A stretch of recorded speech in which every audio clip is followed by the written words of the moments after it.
Hello students, how are you? I hope you all are fine. Yesterday we have completed worksheet 2 of unit 5. Today we will discuss about the worksheet 3. Write the multiplication fact for each. Multiplication fact देखो बनता कैसे है. Divisions के सम आपको आते हैं, जैसे अब ये दे रखा है कि 8 डिवाइड बाय 4. क्या मतलब है कि 8 हमारा 4 की टेबल में कितने पे आता है, इसकी टेबल में चेक करते हैं ना कि 4 की टेबल में 8 कितने पे आता है, 2 पे.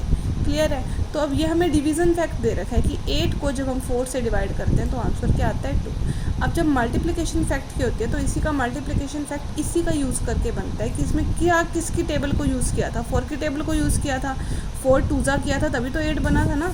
तो इसका मल्टीप्लिकेशन फैक्ट क्या है हमारा, 4 × 2. क्लियर है.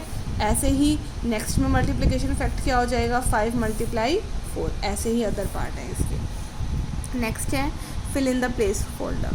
हमें placeholders multiplication fact given है और डिवीज़न फैक्ट्स बनाने हैं. कुछ में मल्टीप्लिकेशन फैक्ट मिसिंग है और डिवीज़न फैक्ट बनाने हैं. क्लियर है. आप जैसे मल्टीप्लिकेशन फैक्ट दे दिया 4 9 36, 4 9 36 आ रहा है. क्लियर है. तो मतलब हमारा जो मेन नंबर है वो 36 है ना सॉल्व करने पर. तो अगर हम 36 को 9 से देखो, अगर मैं इसको आप सिंपल आपको बताऊं, अगर हम डिवीज़न फैक्ट जैसे अभी किया था यहाँ पर, ऐसे ही मल्टीप्लिकेशन फैक्ट लेते हैं. देखो 2 4 हमारा होता है 8. क्लियर है. 2 यानी 2 की टेबल में भी 8 आ रहा है और 4 की टेबल में भी 8 आ रहा है. तो मतलब जो 8 है वो 2 से भी डिवाइड हो सकता है और वो 4 से भी डिवाइड हो सकता है. तो जो ये फैक्ट है ये इसका मल्टीप्लिकेशन फैक्ट है. जब इसके डिवीज़न फैक्ट बनाएंगे तो मतलब कैसे बनेगा कि 8 2 से भी डिवाइड हो सकता है और 8 4 से भी डिवाइड हो सकता है. जब 8 2 से डिवाइड होगा तो आंसर क्या बनेगा, नेक्स्ट वाला नंबर 4. और ऐसे ही जब 8 4 से डिवाइड होगा तो आंसर क्या बनेगा. ऐसे ही ये अदर पार्ट्स है इसके. So you can do this.